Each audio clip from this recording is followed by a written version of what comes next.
Assalamualaikum warahmatullahi wabarakatuh, Mama. Walaikum salam warahmatullahi dost اور Shahnawaz. Welcome to our channel, Bisha. Today we are going to read you a story from ہمارا آقا to you. دوستو جیسا کہ آپ جانتے ہیں ہم نے یہ کتاب ہمارا آقا شروع کی ہوئی ہے اور آج ہم اس میں سے شاہنواز جو پارٹ پڑھیں گے اس کا ٹائٹل وہی پرانے والا ہے کہ اخلاق کا جنازہ جہالت کے کندھے پر، اور اس کا ہم نے یہ آدھا پہلے پڑھ لیا تھا اور آج ہم اس کا باقی کا پارٹ کمپلیٹ کریں گے. ٹھیک ہے، امید ہے کہ ہمارے دوستوں نے پچھلی ویڈیوز دیکھ لی ہوں گی اور انجوائے بھی کیا ہوگا، ہے نا. اور جیسا کہ آپ جانتے ہیں دوستوں کہ عرب میں بہت زیادہ جہالت تھی اور آج ہم اسی کے بارے میں کچھ مزید واقعات پڑھیں گے. تو دیکھتے ہیں اس میں کیا ہے. ٹھیک ہے، بسم اللہ الرحمن الرحیم. پیارے بچوں، سود لینے اور سود در سود وصول کرنے میں یہودیوں اور بیٹوں کے بھی کان کاٹتے تھے. پتہ ہے سود کیا ہوتا ہے؟ فار ایگزامپل اگر آپ کو کچھ پیسوں کی ضرورت ہے، 10 روپیز کی ضرورت ہے، تو پھر میں آپ سے کہوں گی 20. میں پھر آپ سے کہوں گی شہرواز یہ لیں 10 روپیز آپ لے لیں، لیکن آپ نے جب مجھے واپس کرنے ہیں تو آپ نے مجھے 10 نہیں واپس کرنے، آپ نے مجھے 20 واپس کرنے ہیں آفٹر 1 منتھ. اور اگر آپ نے مجھے 1 منتھ میں 20 واپس نہیں کیے تو پھر آپ کو مجھے 200 روپیز دینے پڑیں گے.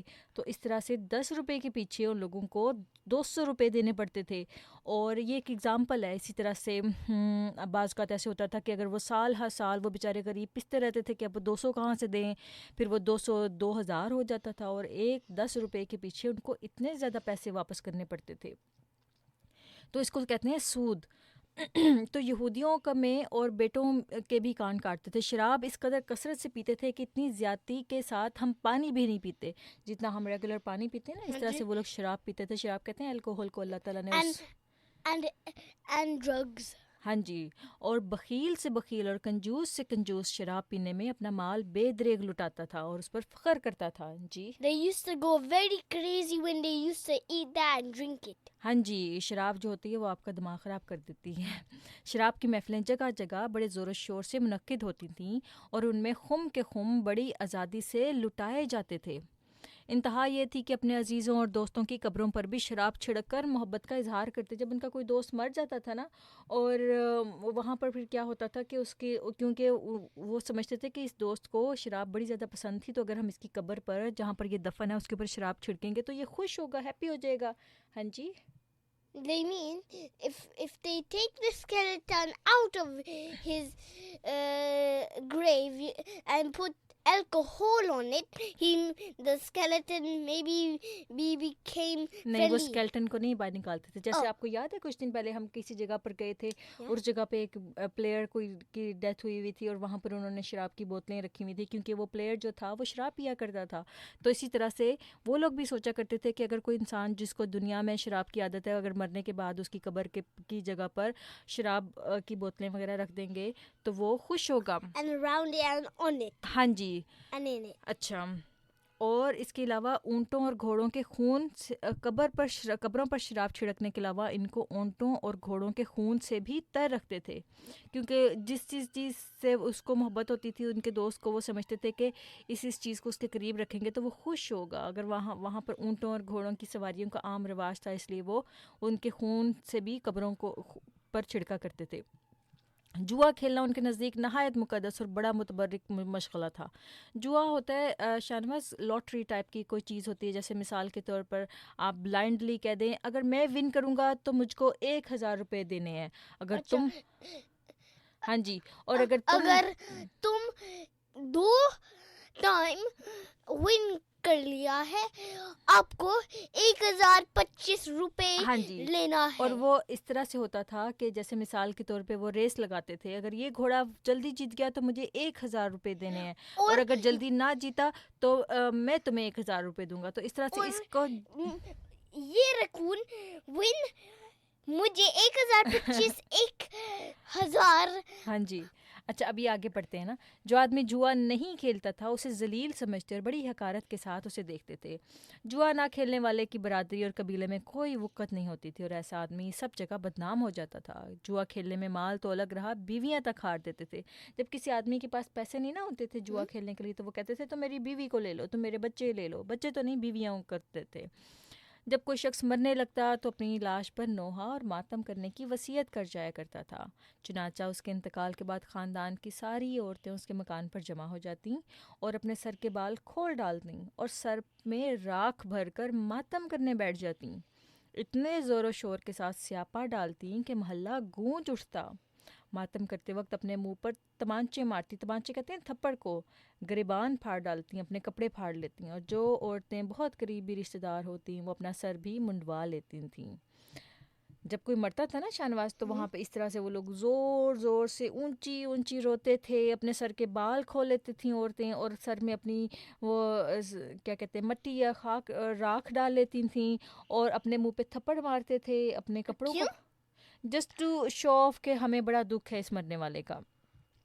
اور جو عورت زیادہ شور ڈالتی وہ زیادہ اچھی سمجھی جاتی تھی. جب جنازہ اٹھتا تو ساتھ جانے کے لیے نوحہ کرنے والی عورتیں اجرت پر بلوائی جاتی ہیں. جنازہ کہتے ہیں جب وہ اس کی ڈیڈ باڈی کو لے کے جاتے تھے نا دفن کرنے کے لیے, تو وہاں پہ عورتوں کو پیسے دے کے بلاتے تھے کہ تم نے یہاں پہ بہت زیادہ رونا ہے, اور سارے خاندان والے مرد و عورت ننگے پاؤں میت کے پیچھے پیچھے چلتے. میت کہتے ہیں ڈیڈ باڈی. جب مردے کو دفن کر کے آتے تو بڑی شان اور نہایت اہتمام کے ساتھ اس کا تیجا 10واں 20واں 40واں 6 ماہی اور برسی کرتے. یعنی کہ ہر تھوڑے دنوں کے بعد کچھ نہ کچھ اس کو یاد کرنے کے لیے پھر بیٹھ جاتے رونے دھونے کے لیے, اور اس کے لیے کھانے پکاتے اور اس کے نام کے کھانے پکاتے اور اس طرح سے کھاتے.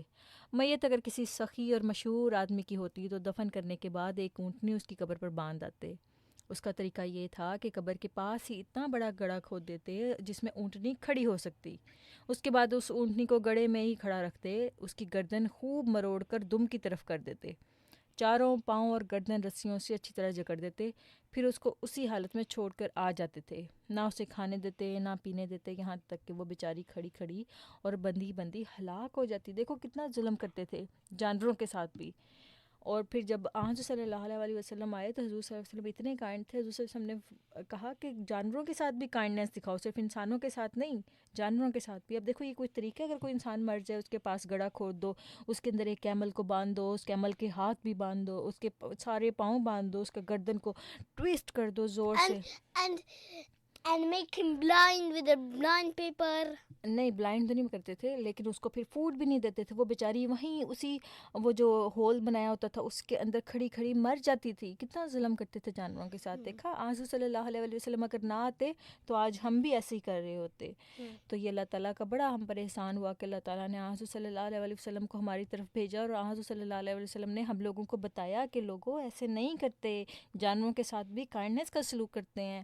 اور اگر تم نے کسی جانور کے ساتھ بھی تم نے برا سلوک کیا تو وہ Like if they were like doing some badtameez with the janwar, ہاں جی and then they harm the janwar by putting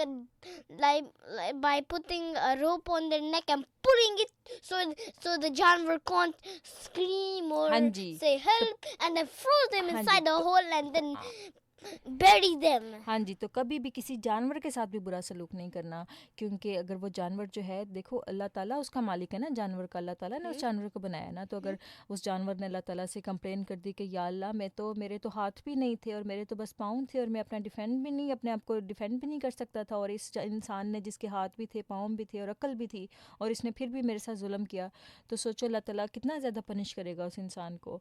تو ہمیشہ یاد رکھیں کہ ہمیں جانوروں کے ساتھ بھی کائنڈنیس کا سلوک کرنا چاہیے. شاہنواز چلیں اب درود شریف پڑھتے ہیں, اس کے بعد اس ویڈیو کو ختم کرتے ہیں. اللہم بارک صلی اللہ محمدin وعلی آل محمدin کما صلیت علی ابراہیم وعلی آل ابراہیم انک حمید مجید. اللہم بارک محمدin علی محمدin وعلی آل محمدin کما صلیت کما بارکت علی ابراہیم وعلی آل ابراہیم انک حمید مجید. اوکے دوستو, اللہ حافظ. Allah Hafiz. And Don't forget to subscribe our channel, leave a like on our channel, and share our channels to everyone that